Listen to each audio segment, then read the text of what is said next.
911, what is your emergency? Someone cheated at the school at Stonewood. I'm sorry, I can't hear you. What's happening?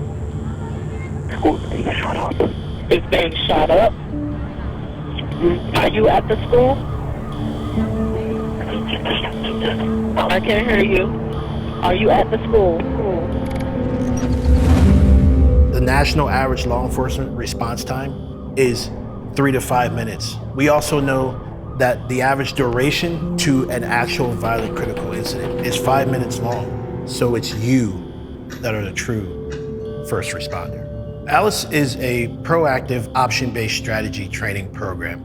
This allows folks to proactively make their own decision to increase their survivability should they find themselves facing that violent critical incident. And ALICE lives in that 5-minute window from the beginning of the incident to your law enforcement partners showing up.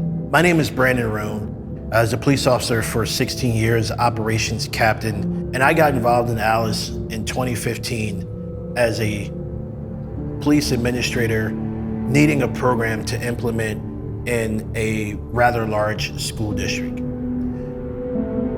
Far too often times, individuals will basically have 3 responses to danger, and that's fight, flight, or freeze. And more times than not, people will find themselves in that freeze. And what ALICE is teaching folks is to not freeze, but respond to the initial indication of danger, or whatever that may be.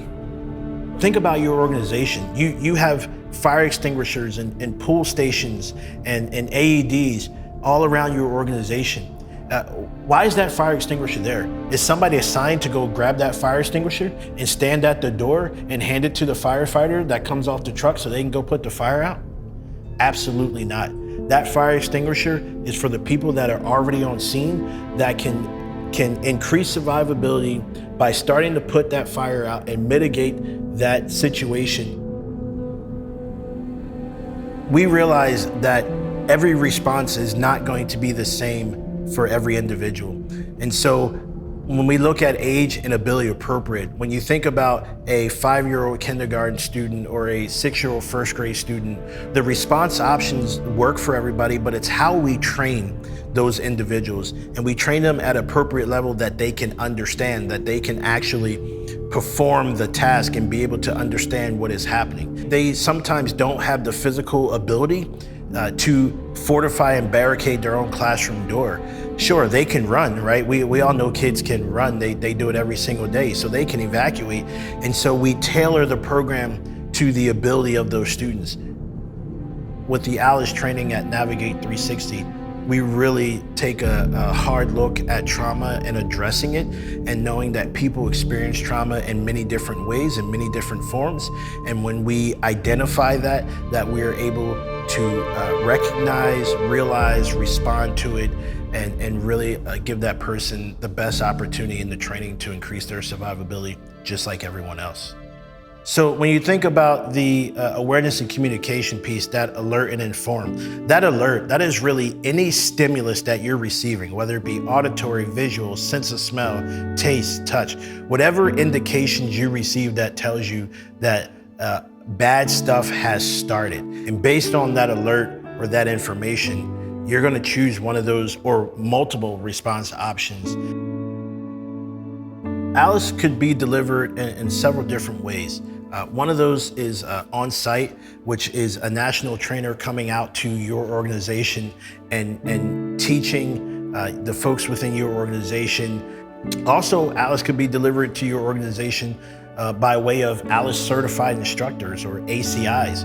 The blended model approach is a combination of our e-learning and hands-on training, and that can be done with the national trainers coming to the organization, or that's done with your own certified instructors coming back to your organization. It's about empowering those individuals with the skill set to make a decision when that violent critical incident happens.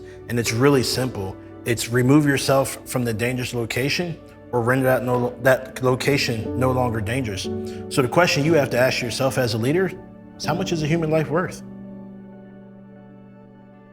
I'm sure if you would have asked any leader of any other organization that has come under attack, they would have said the same thing prior to training, right? We never want this to happen here. But the old saying goes, I'd rather have it and not need it than to need it and not have it. Whether they actually use it within your organization or they use it somewhere else.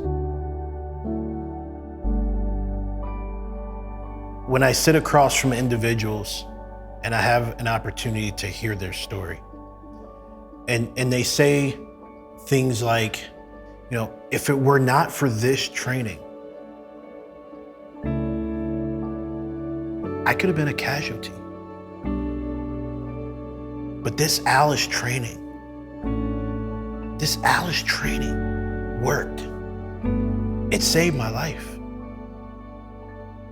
When I have those conversations with individuals, that's my why. Because every person needs that opportunity to be able to increase their survivability by simply doing something.